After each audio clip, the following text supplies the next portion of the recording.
Assalamualaikum warahmatullahi wabarakatuh. Alhamdulillahirrabbilalamin. Wassalatu wassalamu ala asrafil anbiya'i wal mursalin wa ala alihi wa sahbihi ajma'in amma ba'du.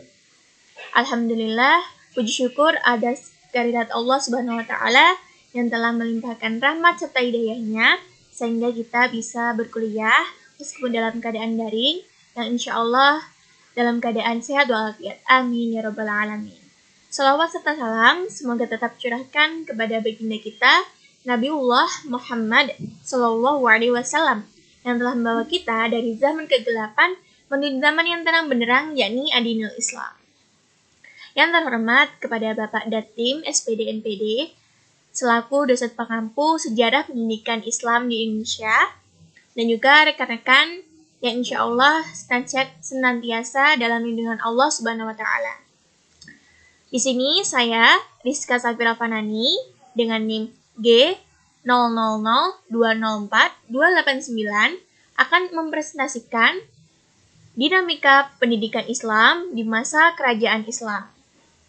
Sebelum saya memulai presentasi, izinkan saya memberikan gambaran umum tentang dinamika pendidikan Islam di masa kerajaan Islam. Jadi, sejak awal perkembangan Islam, pendidikan mendapat prioritas utama masyarakat Muslim Indonesia pada zaman dahulu. Di samping karena besarnya arti pendidikan, kepentingan Islamisasi mendorong umat Islam melaksanakan pengajaran Islam, meskipun dalam sistem yang dilaksanakan itu dengan sistem yang sederhana. Nah, di mana pengajaran diberikan dengan sistem halaqah yang dilakukan di tempat-tempat ibadah seperti masjid, musola, surau, dan juga rumah para ulama. Selanjutnya, kita bahas tentang pengertian. Apa sih yang dimaksud dengan dinamika pendidikan Islam dan juga apa sih yang dimaksud dengan dinamika pendidikan Islam di masa kerajaan Islam? Jadi, dinamika pendidikan Islam merupakan bagian dari perkembangan tradisi keilmuan dalam Islam. Sedangkan dinamika pendidikan Islam di masa kerajaan Islam merupakan bagaimana pendidikan Islam itu berkembang di masa kerajaan Islam. Baik, selanjutnya, pendidikan Islam di masa kerajaan Islam itu terbagi menjadi lima kerajaan Islam. Yang pertama yaitu Kerajaan Samudra Pasai yang berada di Aceh. Yang kedua yaitu ada Kerajaan Demak yang ada di Jawa. Yang ketiga yaitu Kerajaan Islam Ternate yang berada di Maluku. Yang keempat ada Kerajaan Islam Banjarmasin yang berada di Kalimantan. Dan yang kelima, Kerajaan Islam Gorontalo di Sulawesi. Berikutnya akan kita bahas satu persatu. Yang pertama yaitu Kerajaan Samudra Pasai yang berada di Aceh. Jadi, kerajaan Islam yang pertama di Indonesia yaitu Kerajaan Samudra Pasai. Nah, kerajaan ini berdiri pada abad ke-10 Masehi dengan rajanya yang pertama yaitu Al-Malik Ibrahim bin Mahdun. Kemudian yang kedua, rajanya bernama Al-Malik Al-Saleh. Dan yang terakhir bernama Al-Malik Sabar Shah pada tahun 1444 Masehi. Kemudian, sistem pendidikan Islam menurut Ibnu Batutah di Kerajaan Samudra Pasai itu ada beberapa sistem, yang ada 4 sistem, yaitu yang pertama, materi pendidikan dan pengajaran agama bidang syariat ialah fikih mazhab Syafi'i. Jadi, dalam hal ini, Kerajaan Samudra Pasai memilih untuk menganut fikih mazhab Syafi'i untuk pengajaran agama di bidang syariat. Kemudian yang kedua, yaitu sistem pendidikan secara informal berupa majelis taklim dan halaqah. Jadi mereka pada saat itu memilih pendidikan informal dengan cara majelis taklim dan halaqah. Kemudian yang ketiga yaitu tokoh pemerintahannya merangkap menjadi tokoh agama. Nah, hebatnya mereka tidak hanya menjadi seorang pemerintah ataupun menjabat di pemerintahan di kerajaan, akan tetapi mereka juga merangkap sebagai tokoh agama dan mendakwakan agama Islam. Kemudian yang keempat yaitu biaya pendidikan agama bersumber dari negara. Nah, berbeda dengan sekarang, pada zaman kerajaan Samudra Pasai, pendidikan agama Islam itu dibiayai oleh negara atau oleh kerajaan. Selanjutnya yaitu ada Kerajaan Demak. Berdirinya Kerajaan Demak yang merupakan kerajaan Islam pertama di Jawa, maka penyiaran agama Islam semakin luas serta pendidikan dan pengajaran Islam pun bertambah maju. Nah, sistem pelaksanaan pendidikan dan pengajaran agama Islam di Demak itu memiliki beberapa sistem. Ada 3 sistem, yaitu yang pertama dengan mendirikan masjid di tempat-tempat yang menjadi sentral di suatu daerah.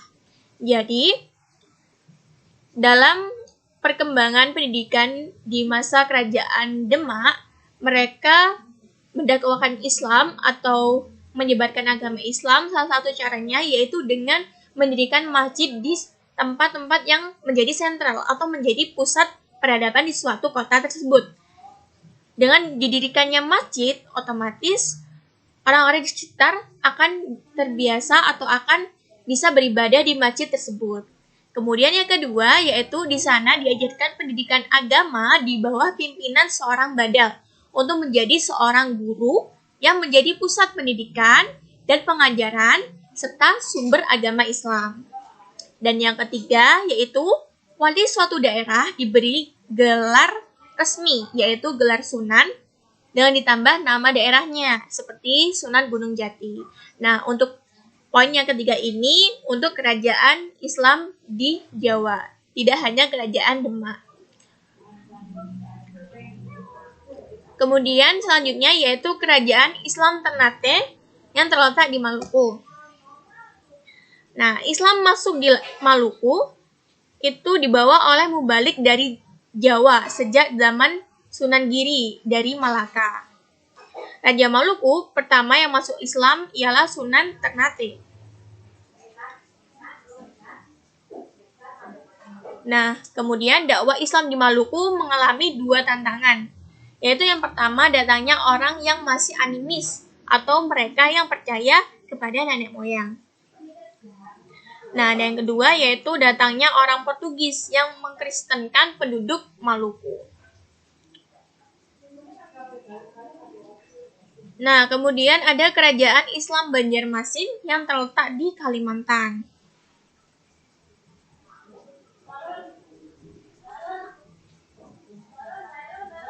Nah, perkembangan Islam mulai mantap setelah berdirinya kerajaan Islam Banjarmasin ini di bawah pimpinan Sultan Suryansyah, sehingga masjid-masjid dibangun di hampir setiap desa. Nah, pada tahun 1710 Masehi, tepatnya pada 13 Safar 1122 Hijriah, di zaman kerajaan Islam Banjar ke-7 di bawah pimpinan Sultan Tahmilillah, telah lahir seorang ulama terkenal yaitu Syekh Muhammad Al-Arsyad atau Syekh Muhammad Arsyad Al-Banjari di desa Kalampayan, Martapura. Nah, sejak kecil beliau diasuh oleh Sultan Tahmilillah ini dan cukup lama berstudi di Mekah sekitar selama 30 tahun. Sehingga pada gilirannya terkenal kedalaman ilmunya dalam mempelajari agama Islam.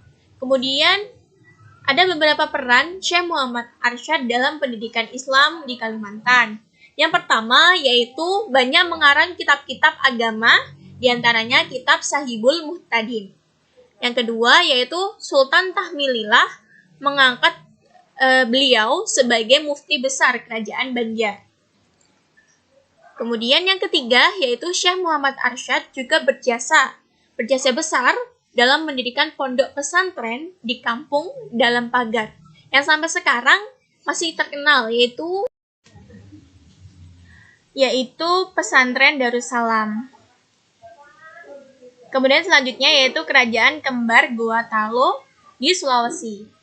Nah, pengaruh Raja Goa dan Talo dalam dakwah Islam sangatlah besar terhadap raja-raja kecil lainnya. Nah, beberapa ulama besar yang membantu Datuk Ri Bandang ialah Datuk Sulaiman alias Datuk Patimang dan Datuk Ritirto alias Khatib Bungsu. Diperkirakan bahwa mereka itu juga berasal dari Minangkabau. Nah, dari Sulawesi Selatan, agama Islam mengembang ke Sulawesi Tengah dan Utara. Nah, Islam masuk daerah Manado pada zaman Sultan Hasanuddin ke daerah Bolang Mangudo di Sulawesi Utara pada tahun 1560 Masehi. Kemudian ke Gorontalo pada tahun 1612 Masehi. Dan agama Islam yang telah kuat di Sulawesi Selatan itu menjalar masuk di Kepulauan Nusa Tenggara, yaitu ke Bima atau Sumbawa dan Lombok, kemudian dibawa oleh pedagang-pedagang Bugis. Nah, Sumbawa dikuasai kerajaan Goa pada tahun 1616 Masehi. Kemudian selanjutnya yaitu peran Wali Songo terhadap pendidikan Islam di Jawa. Setelah tadi saya jelaskan tentang kerajaan-kerajaan Islam yang berperan dalam pendidikan Islam, kemudian ada beberapa peran Wali Songo terhadap pendidikan Islam di Jawa. Yang pertama yaitu ada Sunan Ampel. Nah, Sunan Ampel ini beliau ikut mensponsori dan mendesain berdirinya kerajaan Islam yang pertama di Demak. Nah, kemudian yang kedua yaitu ada Sunan Bonang. Beliau mengarang lagu-lagu gending Jawa yang berisi tentang keislaman, antara lain Tembang Mecopat. Kemudian beliau ini mendekatkan atau berdakwah melalui pendekatan seni budaya. Salah satunya yaitu mengarang lagu-lagu gending Jawa. Nah, kemudian ada Sunan Derajat. Nah, beliau menganjurkan hidup sederhana dan selalu baik sangka kepada santrinya.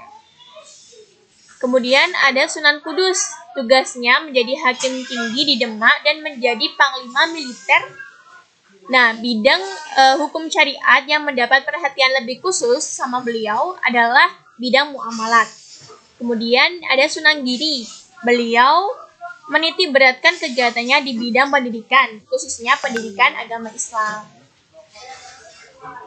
Nah, selanjutnya ada Sunan Kalijaga, atau bisa kita sebut biasanya Sunan Kalijogo. Nah, dakwah Sunan Kalijogo ini terutama ditujukan kepada golongan tani dan buruh. Karena pada zaman dahulu, mayoritas masyarakat bekerja sebagai petani dan juga sebagai buruh. Nah, kemudian Sunan Gunung Jati. Ia adalah tokoh politik, militer, ulama, dan menjadi Raja Muda Cirebon dan Banten di bawah lindungan Demak. Nah, Masya Allah sekali kan? Jadi Sunan Gunung Jati ini beliau selain menjadi ulama, beliau juga menjadi tokoh politik, juga menjadi militer, kemudian menjadi Raja Muda di Cirebon dan Banten di bawah lindungan Demak. Nah, kemudian Sunan Gresik. Metode dakwah yang dilakukan Sunan Gresik dengan memakai pendekatan budaya, di mana mengajarkan masyarakat dengan bercocok tanam dan bertani.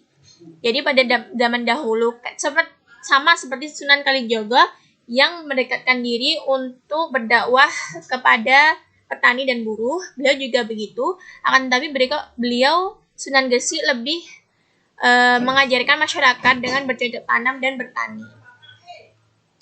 Dan terakhir yaitu Sunan Muria. Ia terkenal zuhud dan menjadi guru tasawuf yang terkenal, pendiam, tapi pandangan dan fatwanya sangat tajam gitu. Setelah kita mempelajari tentang peran Wali Songo terhadap pendidikan Islam di Jawa, sebenarnya apa sih? Siapa sih Wali Songo itu? Jadi saya akan sedikit menjabarkan. Jadi Wali Songo adalah orang-orang yang soleh, yang tingkat takwanya kepada Allah Subhanahu Wa Taala sangatlah tinggi.